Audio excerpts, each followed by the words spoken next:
As the Dalai Lama enters his 90th year today on July 6th, in the midst of the 65th year in exile as a stateless Buddhist monk, there is an astonishing amount of history, embodied not just in the institution, but in him personally.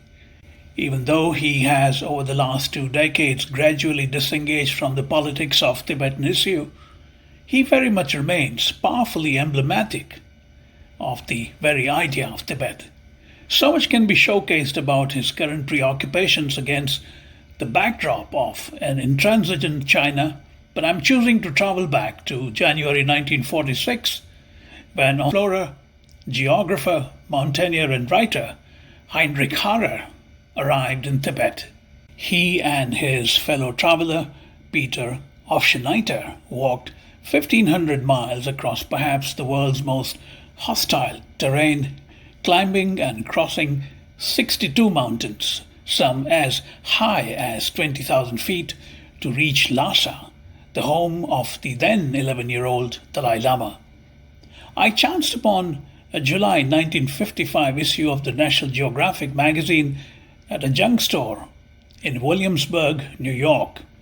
By a remarkable coincidence, the lead story of the issue was a nearly 50-page long-form article by Harrer, studded with rare color photographs that he himself took of the life in Lhasa nearly 80 years ago.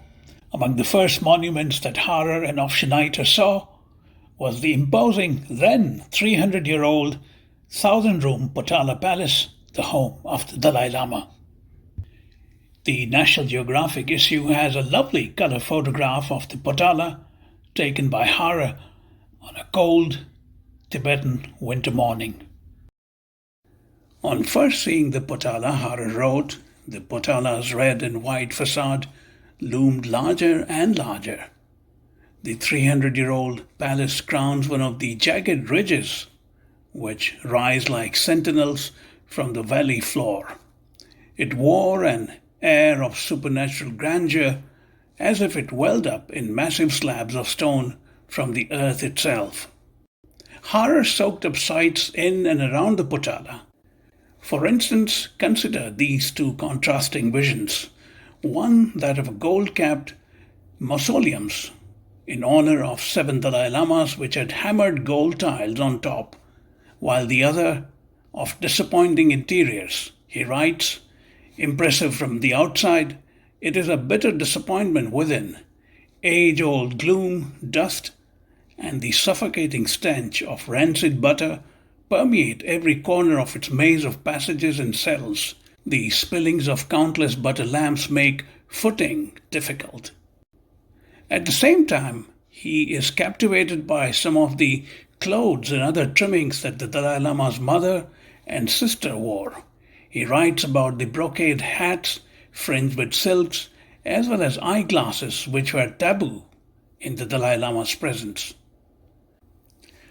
Among many interesting jobs that Harrer and Aufschnaiter performed was constructing a cinema house as requested by the Dalai Lama. The Dalai Lama had given Harrer a movie camera which he wanted him to use to film all the fun in festivals that he could not personally see. Harrer was told that the Kundan, or the presence as the Dalai Lama was often referred to, wanted him to build a cinema at the Jewel Park, his summer residence. Harrer built a 60-feet-long theater with somewhat dilapidated projection equipment. The projector often broke down, and the Dalai Lama managed to strip it down and reassemble it into a working condition, Harrer said. Perhaps the most remarkable aspect of Harrer's article is his role as the Dalai Lama's tutor of English and mathematics, among other subjects. In one particular passage, he writes about how the Dalai Lama had written the English alphabet in his copybook, showed it to Harrer, and said, "Heinrich, you will teach me this language. We will start now." Harrer speaks of the Dalai Lama's insatiable curiosity. He writes, and I quote, "I worked hard to prepare the daily lessons. In addition to absorbing English, geography, and mathematics, he asked questions of every nature. They range from the Greenwich time to the composition of the atomic bomb." Unquote. Over 7.5 decades later, as the Dalai Lama recuperates after a knee surgery in New York these days, he remains as curious. One memorable passage from the article for me was Harrer's photograph of a devotee of the Dalai Lama.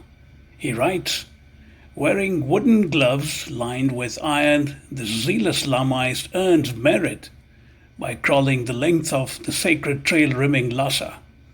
Inching sidewise and always facing the Potala, the monk marks his progress with incessant prostrations. A leather apron protects his knees. He carries a bag of parched barley flour for lunch. Some devotees go home at night. Others camp on the 5-mile trail, a journey of several weeks by crawling. Wealthy Tibetans may hire prostrators, but the merit thus earned is not so great."